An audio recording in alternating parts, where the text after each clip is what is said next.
Last video I covered how entertainment is art and art is entertainment.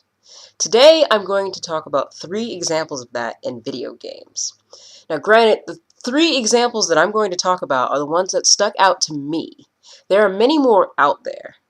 So let's proceed on and talk about them. The first game that I'm going to mention is Okami.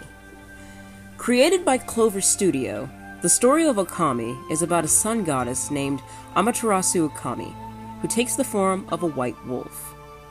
In the story, an evil serpent named Orochi escapes his prison and attacks the country, and it's Amaterasu's job to stop Orochi and restore the peace. Much of this story, and many more in the game, all tie with Japanese folklore, which goes to my next point, the art. In Okami, gamers use the Celestial Brush. This brush allows you to influence the environment at any time in the game. This unique feature in the game encourages the limitless creativity of the gamer. The game visually emulates this paintbrush aspect very well. The graphics of the game imitate Japanese watercolor art, which fits well with the Japanese feel in retelling Japanese folklore. It also complements this with classical music and a feel that is very traditional. This artistic game sets a tone that all flows together with visuals, sound, and even storytelling, making it quite an artsy piece in and of itself. The second game worth mentioning is Limbo. Limbo is quite a popular example of video games also being art.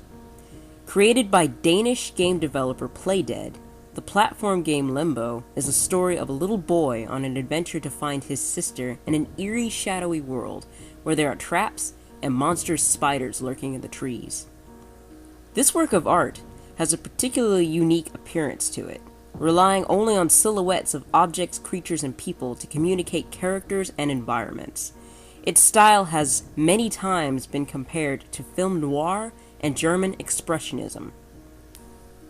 On top of making us anxious of a possible threat from the next monster in the game, this gives an ominous, mysterious feel, making us feel what perhaps the main character must be feeling as he wanders into the dangerous woods in search of his lost sister.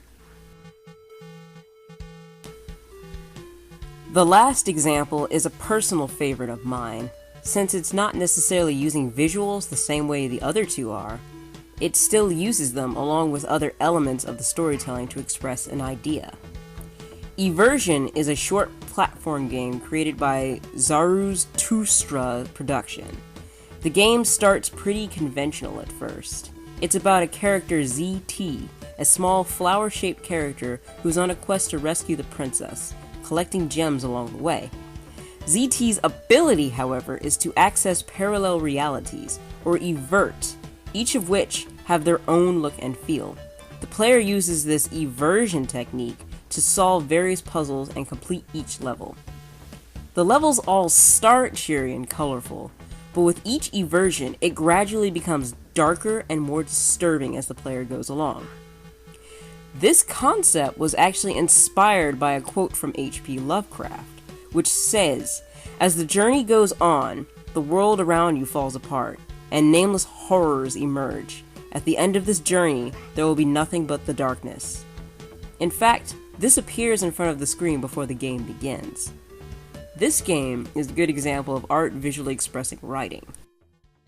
There are many other examples out there that are all wonderful examples, but these are the particular games that have stuck out to me. If you have any more you'd like to discuss, feel free to reply in a video or comments below. Once again, I'm Tracy Kyles, and thank you for watching.